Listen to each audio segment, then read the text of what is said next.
Bonjour à tous et à toutes. Aujourd'hui, j'ai décidé de remonter un petit peu dans le temps et de faire une critique de Kingdom of Heaven, donc un film de 2005, avec le célèbre Orlando Bloom. Donc mesdames, vous allez être contents. On va voir donc en quoi Kingdom of Heaven est assez partagé.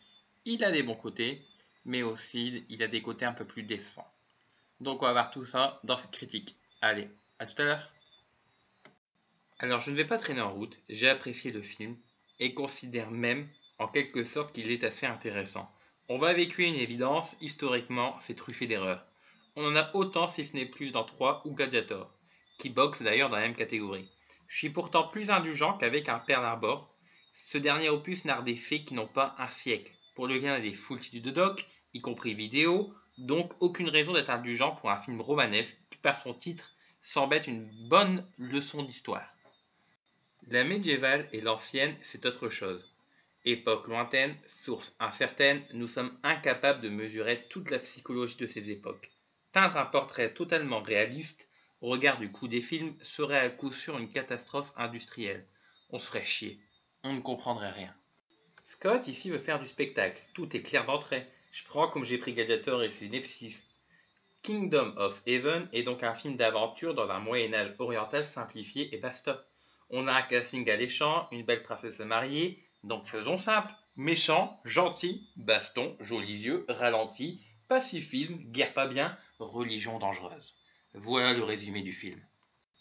Kingdom of Heaven s'est sorti en 2005, 4 ans après le 11 septembre, 1 an après Madrid, à peine 2 mois avant Londres. Une dimension politique qui est difficile d'ignorer alors que le film parle lui-même d'un choc des cultures. Ici, les Arabes ne sont pas des faire-valoir antipathiques sans visage et sans identité. Ce sont des hommes, défendant leur terre et leur foi face à l'envahisseur étranger.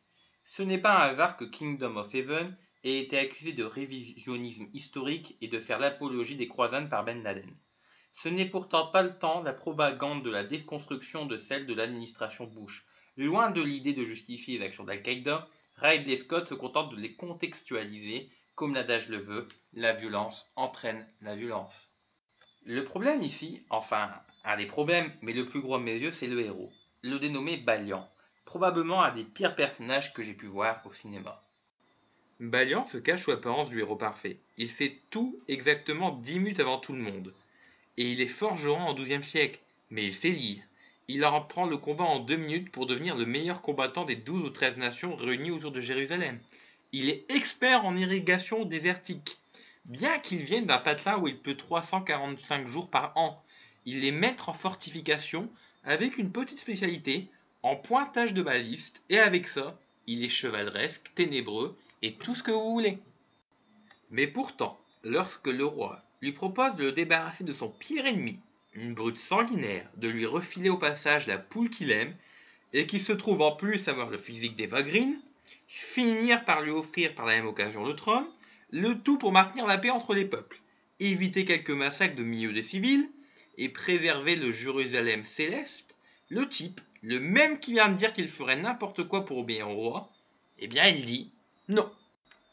Donc, Ridley Scott a réussi à résumer l'un des plus épineux problèmes de l'histoire de l'humanité en un affrontement entre un super gentil et un super méchant, Guy de Lusignan, le super perfide contre Balian de Ibelin, l'ange divin du bien absolu. Ensuite, ce sera à Saladin de venir faire la tête, mais là, ce sera entre civilisés pour la paix. On est maintenant parfaitement en condition pour baver devant l'énorme reconstitution et les prises de vue colossales. Ridley Scott filme les champs de bataille à une échelle réellement épique. La scène du premier face-à-face devant le château de l'infâme Rénal Barberouge de Châtillon, par exemple, est ahurissante de maîtrise spatiale. Elle montre l'échelle d'une petite troupe de cavaliers, d'une armée, d'un château bien plus lointain, d'une plaine et du désert à l'horizon en une lignée de plans réellement massifs.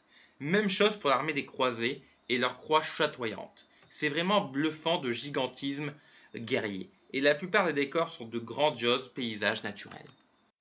Kingdom of Heaven est un miroir d'une certaine approche de la géopolitique actuelle, une critique de l'instrumentalisation des lieux sacrés, servie par un casting intéressant, par de beaux décors, par une bataille finale dantesque, un moment sympa qui permet aux néophytes de découvrir l'époque et pourquoi pas de s'y intéresser via quelques livres sérieux.